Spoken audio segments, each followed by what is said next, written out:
Hi, my name is Matt Zagorak. I am the scriptwriter for the Mighty Quest for Epic Loot. Mighty Quest is a new online game being made here in the Ubisoft Montreal studio, and we're on the Mighty Quest production floor today to give you a little bit of a tour and meet some of the people that make the game. So the first person that we're going to talk to is the game director, Arnaud Jamin. Now let's go hear from Arnaud.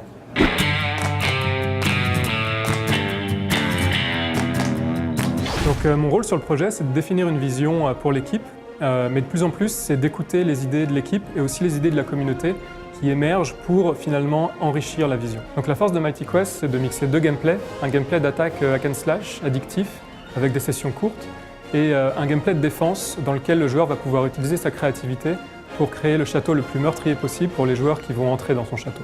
The thing about video games, they actually can be pretty complicated to make. So that's why we're really lucky that we have really talented production people like my man Julien Champagne, who's going to talk to us a little bit now about some of the planning and organization that goes into making a game like the Mighty Quest for Epic Loot. So the biggest difference between a free-to-play and a retail game is the fact that a free-to-play production is never over. We have to keep feeding the game with new content to keep it alive. Just like any other game, it can take years for a free-to-play to find the perfect balance in its core game loop. The Mighty Quest is currently in its closed beta phase, but for the team working on the project, the game has already been live over a year. And this all began with the first test when we invited our friends and family to play the game. The way the game evolves is that we release packs on a regular basis. So a pack is a definite number of features that were carefully designed and scoped by the team. They go live once every month, so this gives us just enough time to make significant changes to the game without asking our players to wait for too long for the next update. One of my favorite parts of the game is just how funny it is. Now, the game's humor comes through in several ways. It comes through funny characters and dialogue, but also through a really funny visual art style.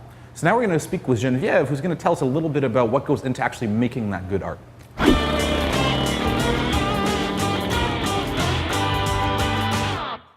So the game went through a few iterations. It used to be much more dark fantasy. Now it's got a much more offbeat humor.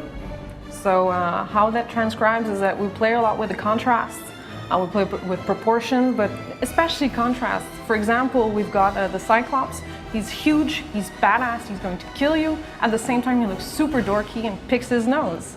So that makes you love the characters. Right now we've got 3 themes, but we're really hard at work at making new themes with different looks. So if you want to have a gothic theme, you can have it. If you want to have a lava pit, you'll have it eventually. So it really is a way for you to have your own identity. So here's the thing. Mighty Quest is a free-to-play online game, but you got to keep the lights on in the studio as well as food on our table. So we're lucky to have really talented people like Maureen, who's going to talk to us in just a second, but all of the careful thought and consideration that goes into the game's monetization.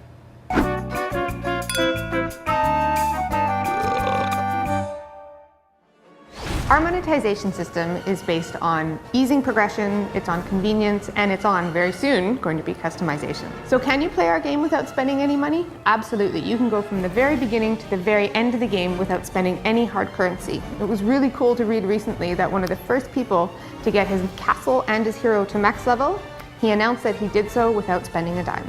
And what have we got for the most dedicated fans of Mighty Quest? Well, we have the 00 program. This is the original Opulencium program. It gets you early access to the beta, it gets you early access to the mage, which is our newest hero, and I have to tell you, he's very cool and fun to play.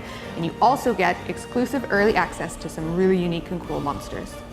Now we've really gone and saved the best for last. This last person is definitely the most talented, handsome, interesting, and funny person in the whole team. And it's going to be a real treat for you to hear him talk, I think.